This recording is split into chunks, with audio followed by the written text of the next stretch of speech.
नमस्कार, आप देख रहे हैं आवाज। मैं हूं वीना सिंह। सरगुजा जिले में तीसरे चरण के लॉकडाउन में प्रशासन ने अतिरिक्त छूट देते हुए जिले के सभी बैंकों को सुबह 10 बजे से दोपहर 2 बजे तक खोलने की अनुमति दी है। वहीं इस आदेश के जारी होते ही बैंकों में लोगों की भीड़ उमड़ रही है, जिस वजह से सोशल डिस्टेंसिंग का पालन नहीं हो पा रहा है। इतना ही नहीं, जिले के सहकारी केंद्रीय बैंक के रवैये को लेकर किसानों में भारी नाराजगी देखने को मिल रही है। किसानों की सुविधा के लिए संचालित सरगुजा जिले का जिला सहकारी केंद्रीय बैंक की अंबिकापुर शाखा आम उपभोक्ताओं के लिए मुसीबत बन गई है। प्रशासनिक फरमान के बाद 16 मई से लेन देन के लिए खुले बैंकों में लोग शादी, विवाह, खेतीबाड़ी समेत अन्य जरूरी काम के लिए रुपए निकालने पहुंच रहे हैं। लेकिन ये किसान विड्रॉल फॉर्म में भले ही अपने हिसाब से रकम भरकर निकालने के लिए बैंक प्रबंधन को दे रहे हैं, लेकिन बैंक के कर्मचारी किसानों को केवल 10,000 रुपए ही दे रहे हैं। बैंक से पैसा निकालने के लिए कल्याणपुर से आए बिहारी लाल ने बताया कि वो अदरक के बीज और खाद लेने के लिए रुपए निकालने आए थे, लेकिन उनके खाते में 72,000 रुपए होने के बाद भी उनको महज 10,000 रुपए दिए गए। इनके अलावा फतेहपुर गांव से अपने नाती की शादी के लिए रुपए निकालने आए किसान मोहन बताते हैं कि अपने खाते में जमा 50,000 रुपए निकालने आए थे, लेकिन उन्हें मात्र 10,000 रुपए ही दिए गए। मैं पैसा निकाले पर आए रहन, हम ओके अदरक और खाद लेना रही, ठीक, वो में 10,000 मौके देते हैं। और तो परेशानी है किसान मन, कोरोना काल देखते हुए पता नहीं खाद मिला थे या नहीं मिला थे, पैसा नहीं रही तो किसान का करी। और खाता में पैसा है? हाँ, 72,000 है। का बोलते हैं मन? कि 10,000 देंगे। काहे? अब पता नहीं काहे पैसा नहीं है कि काहे बोल रहे हैं। ऐसे में कैसे दिक्कत होगी फिर? तो किसान फिर ख़त्म है। पैसा नहीं रही तो बीजा कहाँ से खरीदी, खाद कहाँ से खरीदी, अदरक लगाए का सही मौका अभी टाइम है। यहाँ उम्र और नाती का शादी है तो पैसा बढ़ाए ही, तो पैसा देते नहीं है। अब 10,000 देते हैं। वहाँ कई दिन आए, धूप में सियान आदमी आए में बड़े परेशानी हुआ थे। दूर यहाँ भाई फतेहपुर से आना जाना, तो अब शादी बराबर अब उतना पैसा में कहाँ को ही। एक तो सामान नहीं मिला थे, अब मिल तो है वो बहुत महंगा। तो यही बात है भाई, अब दिया तो दाव नहीं दिया तो पैसा रह के परेशानी होना फर्क है। एक बार तो बचाए रहें ज़रूरत दिन भर, लेकिन ज़रूरत में अब नहीं देते तब कैसे करी। अब काकर जब मांगी, कोई ककरो पास तो है ही नहीं है पैसा। तो बस इतने कहना है। कामन तो 50-49,000 भरे रहें तो आपत कर रही। कहीं कि 10 से नहीं मिलेगा, नहीं है बोला, तो पैसे नहीं है कहते हैं। कैसे करिए आप मन? अब का करब तब जाप के घरे, अब का करब तब वही तो बात है। अब कहले काढ़ब तो ब्याज देना न पड़ी। अब ब्याज तो भाई ककरो जे घर पैसा नहीं है, अब यही कस नहीं मिल ही तो बड़े परेशानी होगी। जिला सहकारी केंद्रीय बैंक में रुपए निकालने आए अधिकांश किसान और उपभोक्ता अपनी जरूरत के समय के लिए बैंक में रुपए रखे थे, लेकिन जरूरत के समय अब उन्हें उनके हिसाब से रुपए नहीं मिल रहे, जिस वजह से किसान अब सूदखोरों से पैसे लेने के लिए मजबूर नजर आ रहे हैं। वहीं जब हमने इस मामले में बैंक प्रबंधन से बात की तो उन्होंने कहा कि सोशल डिस्टेंसिंग का पालन कराने के लिए बैंक द्वारा 2 गार्ड्स की व्यवस्था की गई है, लेकिन किसानों को उनके हिसाब से पैसे नहीं दिए जाने के सवाल पर बैंक प्रबंधन ने कहा कि फिलहाल जितना पैसा बैंक में है उस हिसाब से थोड़ा थोड़ा किसानों को दिया जा रहा है। इसके अलावा प्रबंधन का कहना है कि जल्द ही 1 करोड़ रुपए आने वाले हैं। इसके बाद ही लोगों की मांग के अनुसार रुपए दिए जा सकेंगे। नहीं, पैसा का तो व्यवस्था कर रहे हैं अभी, और अभी जितना है उसमें से थोड़ा थोड़ा मैं बोली हूँ कि बांट दें। बाकी अभी 1 करोड़ आ रहा है पैसा, और भीड़ को बस मैं ही बोलूँगी थोड़ा धैर्य रखें, थोड़ा दूरी बना के रखें, जिससे ज़्यादा संपर्क में ना आए दूसरे के। आप लोग की तरफ से कोई व्यवस्था की जा रही है कि बाहर जैसे भीड़ लगातार बढ़ते जा रहा है तो लोगों को समझाई देने के लिए, या कोई गार्ड? नहीं, हम लोग, हाँ गार्ड है ना, हमारे 2 गार्ड लगे हैं। दो के लिए नहीं मिल पा रहा है कि सोशल डिस्टेंस का पालन हो पा रहा है आपके द्वारा यहाँ पर? देखिए, अभी इतने दिन के बाद बैंक खुला है तो स्वाभाविक है भीड़ तो लगेगा ही, है ना। तो धीरे धीरे ठीक हो जाएगा व्यवस्था। लोगों के खाते में पैसा है, हाँ। लोग शादी के लिए पैसा लेने हमारे यहाँ शुरू से पेमेंट हो रहा है, शुरू से जब से लॉकडाउन चालू हुआ तब से पेमेंट हो रहा है। हम लोग कभी नहीं रुके हैं। अभी क्या दिक्कत आ गया कि लोगों अभी अब क्या है ना कि भाई 1 महीना हो गया, 1 महीना में जितना पैसा था लगभग धीरे धीरे निकल गया। आज मैं ऑर्डर दी हूँ, अभी 1 करोड़ आ रहा है पैसा, 1 आध घंटे में पहुँच जाए। देख लीजिए उन लोग का अब भीड़ के अनुसार है, अगर शादी ब्याह है तो उनके अनुसार दिया जाएगा, जितना उनकी डिमांड रहेगी। शादी ब्याह बाकी लोकल का तो थोड़ा बहुत ऊपर नीचे रहेगा। जिला सहकारी केंद्रीय बैंक प्रबंधन किसानों को रुपए बांटने की बात ऐसे कर रहा है जैसे उनके द्वारा किसानों को खैरात बांटी जा रही, लेकिन असल हकीकत ये है कि किसान अपने हक का पैसा बैंक में लेने तो पहुंच रहे हैं, बावजूद इसके उन्हें आवश्यकता अनुसार पैसे नहीं दिए जा रहे हैं। बहरहाल शादी विवाह और खेती किसानी के लिए बैंकों में पैसा जमा करने वाले किसान आज बैंक प्रबंधन के इस रवैये के कारण अपने आप को ठगा हुआ महसूस कर रहे हैं। आवाज के लिए अंबिकापुर से सोनू केदार की रिपोर्ट। अंबिकापुर में एक झोला छाप डॉक्टर के कारनामे से प्रशासन परेशान हो चुका है। अवैध क्लिनिक को 2 बार सील किए जाने के बावजूद झोला छाप डॉक्टर पुनः मरीजों का इलाज करते रंगे हाथ पकड़ा गया है। वहीं एसडीएम ने झोला छाप डॉक्टर के खिलाफ एफआईआर दर्ज कराने का निर्देश स्वास्थ्य विभाग को दिया है। सरगुजा जिले में सक्रिय हुई झोला छाप डॉक्टरों के कारनामे के बारे में आपने सुना होगा कि कैसे झोला छाप डॉक्टर्स मरीजों की जान के साथ खिलवाड़ करते हैं। ऐसे झोला छाप डॉक्टरों के खिलाफ प्रशासन आए दिन कार्रवाई भी करता रहता है, लेकिन अंबिकापुर शहर में एक ऐसा झोला छाप डॉक्टर है जो प्रशासन द्वारा कार्यवाही किए जाने के बाद भी सुधरने का नाम नहीं ले रहा है। दरअसल शहर से लगे चठिरमा इलाके में एक झोला छाप डॉक्टर ने प्रशासन की नाक में दम कर दिया है। पिछले 2 बार की कार्यवाही के बाद भी ये झोला छाप डॉक्टर तीसरी बार अवैध तरीके से मरीजों का इलाज करते पाया गया है। वहीं अब झोला छाप डॉक्टर की मनमानी से परेशान प्रशासन ने स्वास्थ्य विभाग को कथित डॉक्टर के खिलाफ एफआईआर दर्ज कराने के निर्देश दिए हैं। गौरतलब है कि अंबिकापुर से बनारस जाने वाली मुख्य सड़क पर स्थित चठिरमा में संचालित व्यापारी मेडिकल स्टोर की आड़ में स्टोर के संचालक अजीत व्यापारी पिछले कई वर्षों से अवैध क्लिनिक का संचालन कर रहा है। यही नहीं, कोरोना काल के इस दौर में झोला छाप डॉक्टर कोविड मरीजों का भी इलाज कर उनकी जान जोखिम में डाल रहा था। इस मामले की सूचना प्रशासन को 2 बार मिल चुकी थी। सूचना पर प्रशासनिक अमले ने फर्जी डॉक्टर के खिलाफ कार्यवाही कर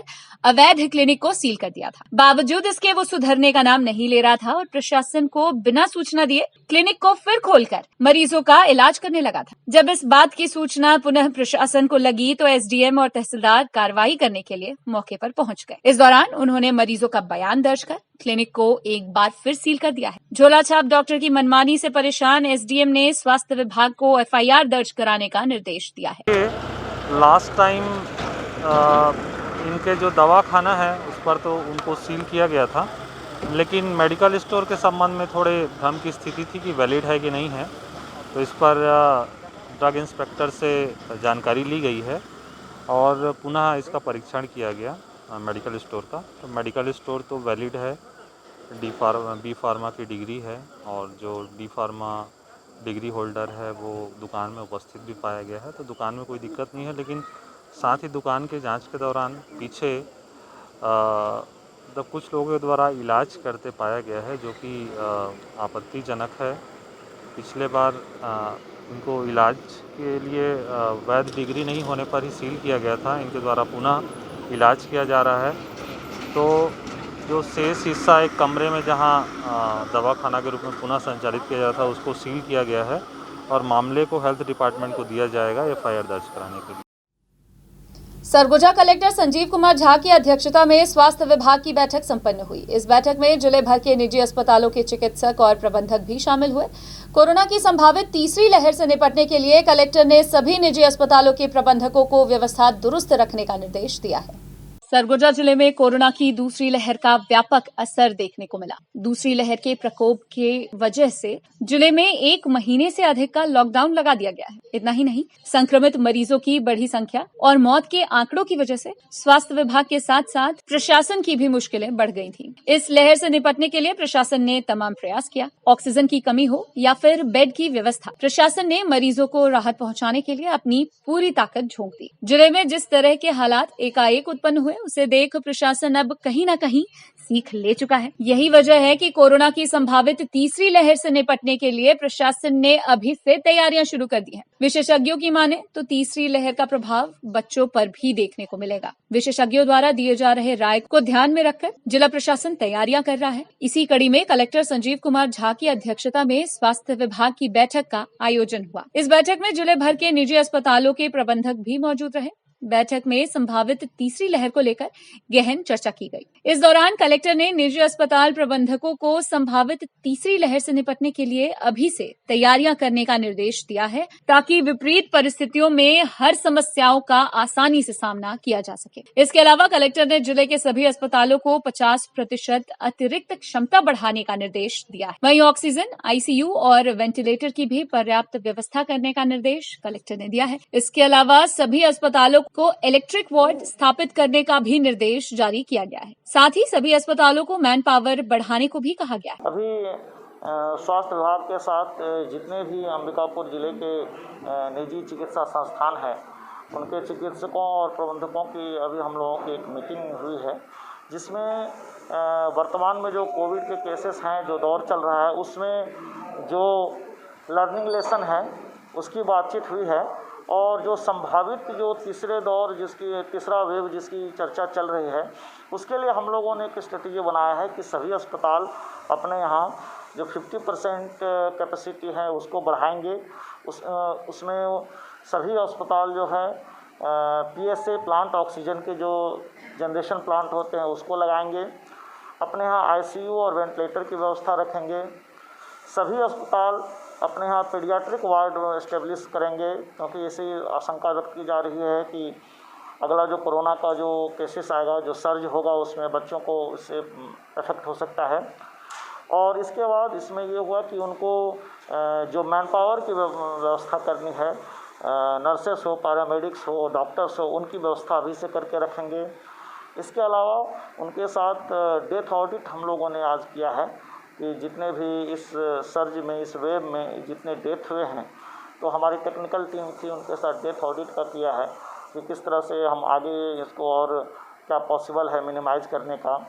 तो हम लोगों ने इसमें सेकेंड वेव का भी लर्निंग लेसन और थर्ड वेव की संभावित है उसकी तैयारी के लिए हम लोगों ने अभी एक प्लान चार्ट आउट किया है और इसको फॉलोअप करते रहेंगे। इसका रिजल्ट आने वाले समय अच्छे से देखिएगा। खबरों का सिलसिला जारी रहेगा। लौटते एक छोटे से ब्रेक के बाद। Neha annex the complete family mart, किराना, सब्जी, कॉस्मेटिक के लिए संपर्क करें। फ्री होम डिलीवरी की सुविधा उपलब्ध। तो आज ही डाउनलोड करें नेहा एनेक्स अपने गूगल प्ले स्टोर से और लॉकडाउन में भी फ्री होम डिलीवरी का लाभ उठाएं।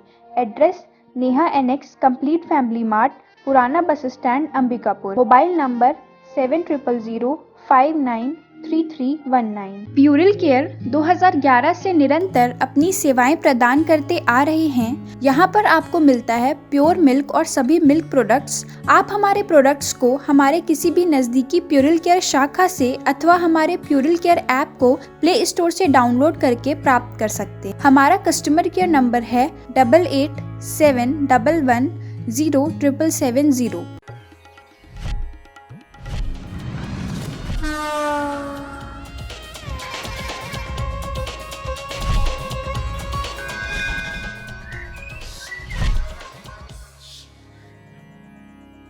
वीएम इंटरनेट सर्विस शहर का सबसे सस्ता high speed fibre internet service. 100 MBPS मात्र 700 रुपए में विद टैग। तो चाहे वर्क फ्रॉम होम हो या ऑनलाइन क्लास, याद रखें वीएम इंटरनेट सर्विस। अधिक जानकारी के लिए संपर्क करें Vande Mahamaya cable network, VM internet service, Alaknanda complex, प्रथम तल, अग्रसेन चौक, Ambikapur, Sarguja. Mobile number 9111785555 7440765555। Break के बाद आपका स्वागत है। बढ़ते हैं अगली खबर की ओर। तालाबंदी की वजह से व्यापार में नुकसान झेल रहा व्यापारिक संगठन कलेक्टर संजीव कुमार झा से मिलने पहुंचा था। इस दौरान संगठन के लोगों ने कलेक्टर से कुछ रियायत देने की मांग की, लेकिन जिले में जिस तरह की परिस्थितियां बनी हुई हैं उसे देखते हुए कलेक्टर ने फिलहाल रियायत देने से मना कर दिया है। सरगुजा जिले में भी कोरोना संक्रमण की वजह से एक तरफ जहां लोगों की मौत हो रही है, तो वहीं दूसरी ओर तालाबंदी की वजह से व्यापार भी चौपट हो रहा है। जिले में कई ऐसे व्यापारी हैं जिन्हें दुकान के किराए का भुगतान करने में भारी मुश्किलों का सामना करना पड़ रहा है। वहीं 1 महीने से लगे तालाबंदी की वजह से व्यापारी परेशान हो चुके हैं, जबकि कलेक्टर ने आवश्यक सेवाओं को छोड़कर 31 मई तक तालाबंदी की अवधि बढ़ा दी है। इधर तालाबंदी से परेशान व्यापारी कलेक्टर से मिलने पहुंचे थे। इस दौरान व्यापारियों ने अपनी समस्याओं को कलेक्टर के समक्ष रखा और कुछ राहत देने की मांग की। लेकिन जिले में जिस तरह से हालात उत्पन्न हुए हैं, उसे देखते हुए कलेक्टर ने व्यापारिक संगठन को साफ कर दिया है कि फिलहाल वर्तमान की स्थिति को देखते हुए राहत नहीं दी जाएगी। तालाबंदी के तीसरे चरण के लिए जो नियम लागू हुआ है, वो नियम यथावत रहेगा। आवश्यक सेवाओं को छोड़कर किसी भी प्रकार की रियायत नहीं दी जाएगी। हालांकि कलेक्टर ने व्यापारिक संगठन को यह भी आश्वासन दिया कि यदि कोरोना के ग्राफ में कमी आती है तो कुछ रियायत देने पर विचार किया जाएगा। अभी विभिन्न व्यापार संगठनों के प्रतिनिधि आए थे, उन्होंने अपने अपने क्षेत्र की तरफ से अपनी बात रखी और सभी लोगों ने अलग अलग समय में अपने दुकान को, अपने व्यापारिक प्रतिष्ठानों को खोलने का अपना विषय रखा। लेकिन वर्तमान समय में जैसी परिस्थितियां दिख रही है, जो अभी जिस तरह से कोरोना के केसेस आ रहे हैं, उसको देखते हुए गैर आवश्यक सेवाओं को खोलने का अभी समय नहीं है। ये उनसे बातचीत हुई है और उन्होंने खुद सारी परिस्थितियों को समझने के बाद उन्होंने कहा है कि ठीक है, जो गैर आवश्यक सेवाएं हैं उनको हम लोग अभी भी जैसे चल रहा है वैसे चलेंगे। आवश्यक सेवाओं में यथासंभव रिलैक्सेशन दिया गया है। यदि और कहीं रिलैक्सेशन देने की ज़रूरत होगी तो वो हम लोग विचारोपरांत उसको करेंगे। सरगुजा जिले की लखनपुर पुलिस ने ग्राम गुमगरा खाल कछार से लावारिस हालत में 7 टन अवैध कोयला जब्त किया है, जिसकी कीमत लगभग 35,000 रुपए आंकी गई है। फिलहाल पुलिस इस मामले की जांच कर रही है। सरगुजा जिले में तालाबंदी के बीच अवैध कोयले खदान का कारोबार जोरों शोरों से चल रहा है। कोयला तस्कर ग्रामीणों की मदद से कोयले का अवैध खनन करवा रहे हैं। इन अवैध कोयले को ईंट भट्ठों में खपाया जा रहा है। बावजूद इसके खनिज विभाग न तो कोयला तस्करों के खिलाफ कार्यवाही कर रहा है और न ही ईंट भट्ठों के खिलाफ कार्यवाही हो रही है। लेकिन इन सबके बीच लखनपुर पुलिस ने अवैध कोयले के खिलाफ एक बड़ी कार्यवाही को अंजाम दिया है। लखनपुर थाना क्षेत्र अंतर्गत ग्राम गुमगरा खाल कछार से पुलिस छापेमार की कार्यवाही करते हुए लावारिस हालत में 7 टन अवैध कोयले को जब्त की है। पुलिस सूत्रों से मिली जानकारी के मुताबिक मुखबिर के जरिए सूचना मिली कि ग्राम गुमगरा खाल कछार के पास कोयला लावारिस हालत में पड़ा है। सूचना पाकर सहायक उप निरीक्षक आसन राम यादव अपने टीम के साथ गुमगरा खाल कछार पहुंचे और रेड की कार्यवाही करते हुए 7 टन अवैध कोयला लावारिस हालत में जब्त किया गया, जिसकी कीमत लगभग 35,000 रुपए बताई जा रही है। पुलिस के द्वारा वाहनों के माध्यम से अवैध कोयले को लखनपुर थाने लाया गया है। साथ ही इसकी सूचना उच्च अधिकारियों को दी गई है। इस पूरी कार्यवाही में सहायक उप निरीक्षक आसन राम यादव, आरक्षक अजय शर्मा, राजकुमार साहू सहित अन्य आरक्षक सक्रिय। एनएच पर अनियंत्रित होकर ट्रक पलटने से अंबिकापुर बिलासपुर मार्ग बाधित हो गया था। वहीं पुलिस के घंटों प्रयास करने के बाद मार्ग को बहाल किया गया, जिसके बाद राहगीरों ने राहत की सांस ली।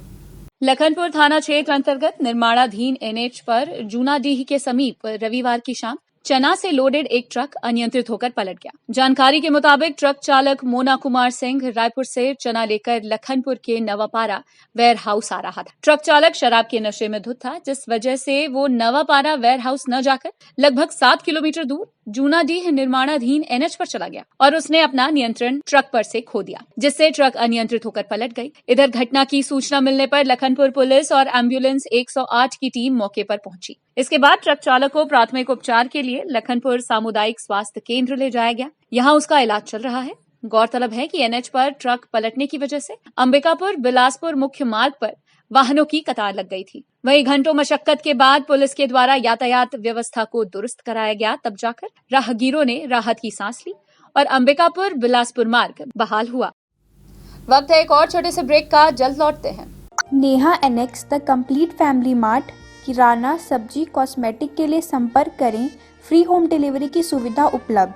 तो आज ही डाउनलोड करें नेहा एनेक्स अपने गूगल प्ले स्टोर से और लॉकडाउन में भी फ्री होम डिलीवरी का लाभ उठाएं।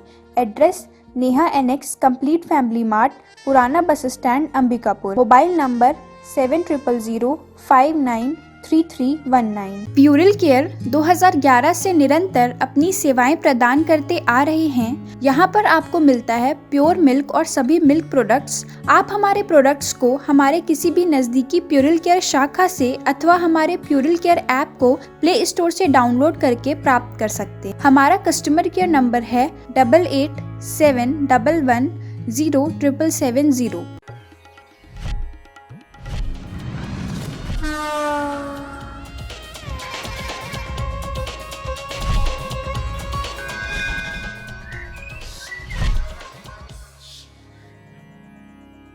VM इंटरनेट सर्विस, शहर का सबसे सस्ता high speed fibre internet service, 100 MBPS मात्र 700 रुपए में विद टैग। तो चाहे वर्क फ्रॉम होम हो या ऑनलाइन क्लास, याद रखें VM इंटरनेट सर्विस। अधिक जानकारी के लिए संपर्क करें Vande Mahamaya cable network, VM internet service, Alaknanda complex, प्रथम तल, अग्रसेन चौक, Ambikapur, Sarguja. Mobile number 9111785555 7440765555। Break के बाद आपका स्वागत है। सूरजपुर के नगर पालिका अध्यक्ष के अग्रवाल ने कलेक्टर और जिला स्वास्थ्य अधिकारी को पत्र लिखकर मांग की है कि टीकाकरण को सुचारू रूप से संचालित किया जाए ताकि सभी वर्ग के लोगों को टीकाकरण का लाभ मिल सके। वहीं वैक्सीन की कमी को भी दूर करने की मांग नगर पालिका अध्यक्ष ने की है। सूरजपुर जिले में APL कार्डधारी एवं फ्रंटलाइन वर्कर्स के लिए विगत 5 दिनों से वैक्सीन की कमी को देखते हुए नगर पालिका अध्यक्ष के अग्रवाल ने जिले के कलेक्टर रणबीर शर्मा एवं मुख्य चिकित्सा जिला स्वास्थ्य अधिकारी डॉक्टर RS सिंह को पत्र लिखकर नियमित रूप से वैक्सीन की उपलब्धता सुनिश्चित कराने की मांग की है। गौरतलब है कि जिला मुख्यालय स्थित पुराना जिला चिकित्सालय परिसर में नगर पालिका अध्यक्ष के अग्रवाल की पहल पर टीकाकरण केंद्र की स्थापना की गई है और यहां अंत्योदय, BPL, APL एवं फ्रंटलाइन वॉरियर्स को नियमित रूप से वैक्सीन लगाने का कार्य शुरू किया गया था। लेकिन विगत 5 दिनों से APL एवं फ्रंटलाइन वॉरियर्स के कोटे की वैक्सीन खत्म हो जाने और बहुत ही कम संख्या में वैक्सीन मिलने से APL और फ्रंटलाइन वर्कर्स को वैक्सीनेशन के लिए काफी परेशानियों का सामना करना पड़ रहा है, जिसकी जानकारी नगर पालिका अध्यक्ष के अग्रवाल को लगी तो उन्होंने जिले के कलेक्टर रणबीर शर्मा एवं जिले के मुख्य चिकित्सा एवं स्वास्थ्य अधिकारी डॉक्टर RS सिंह को पत्र लिखा है और उन्होंने मांग की है कि जिला मुख्यालय के एकमात्र टीकाकरण केंद्र में नियमित रूप से सभी वर्ग समुदाय के लोगों को वैक्सीन लगे। इसके लिए पर्याप्त मात्रा में वैक्सीन की व्यवस्था की जाए ताकि टीकाकरण के इस अभियान का सार्थक परिणाम हासिल हो सके। पत्र मिलते ही कलेक्टर रणबीर शर्मा ने तत्काल वैक्सीन लगाने हेतु निर्देश दिया है, जिसका असर भी देखने को मिल रहा है। कलेक्टर साहब ने उस पर तत्काल कार्रवाई करते हुए और वैक्सीनेशन सेंटर का निरीक्षण कर आवश्यक निर्देश डॉक्टरों को और स्टाफ को, अस्पताल स्टाफ को दिए। आगे टीकाकरण, चूँकि टीके की मात्रा सीमित है, टीके की कमी पूरे देश में है, जैसे जैसे टीका उपलब्ध होता जाएगा वैसे वैसे टीका जो है लोगों को लगेगा और इसको टीकाकरण की रफ्तार को बढ़ाने की कोशिश की जा रही है। APL कार्डधारी और फ्रंटलाइन वर्कर की समस्या जो है, पहले APL में पहले समस्या थी, अब APL की भी कोई समस्या नहीं है। फ्रंटलाइन में तो मैं, जहाँ तक मेरा ज्ञान है कि फ्रंटलाइन में पहले भी कोई दिक्कत नहीं गई। यदि आप तालाबंदी का उल्लंघन कर चोरी छिपे किसी दुकान से सामान खरीदने जा रहे हैं तो सावधान हो जाइए, क्योंकि अंबिकापुर में कई ऐसे दुकान संचालक हैं जिनके परिवार में कोरोना फैला हुआ है। बावजूद इसके वो नियम का उल्लंघन कर चंद पैसों के लिए ग्राहक को बंद कमरे में सामान बेच रहे हैं। दुकान संचालक की ऐसी बड़ी लापरवाही से आप भी संक्रमित हो सकते हैं। कहते हैं कि किसी किसी के लिए जान से भी ज्यादा बड़ा पैसा होता है। ऐसे लोग पैसे के लिए आपकी जान जोखिम में डालकर कुछ भी कर सकते हैं। हम ऐसा इसलिए कह रहे हैं क्योंकि अंबिकापुर शहर में कुछ ऐसे व्यापारी हैं जो चंद पैसों के लिए ग्राहकों की जान जोखिम में डाल रहे हैं और कोरोना संक्रमण के चेन को तोड़ने के बजाय संक्रमण को विस्तार देने में लगे हुए हैं। दरअसल अंबिकापुर शहर में एक ऐसा मामला सामने आया है जहाँ कुछ दुकानदारों के परिजन कोरोना से संक्रमित पाए गए हैं। बावजूद इसके दुकानदार बंद कमरों में ग्राहकों को सामान बेच रहे हैं। ऐसे लोगों के खिलाफ प्रशासन लगातार चालानी कार्यवाही कर रहा है। बावजूद इसके गैर जिम्मेदार दुकान संचालक सुधरने का नाम नहीं ले रहे हैं। चंद रुपयों के लिए दुकानदार ग्राहकों को इस बात की जानकारी भी नहीं दे रहे हैं कि उनके परिवार के सदस्य कोरोना संक्रमित हैं और वे ग्राहकों को अपने घर या दुकान बुलाकर बंद कमरों में सामान बेच रहे हैं। ऐसे में ये गैर जिम्मेदार दुकानदार कोरोना कैरियर का काम भी कर रहे हैं। खुद तो संक्रमित हो ही रहे हैं,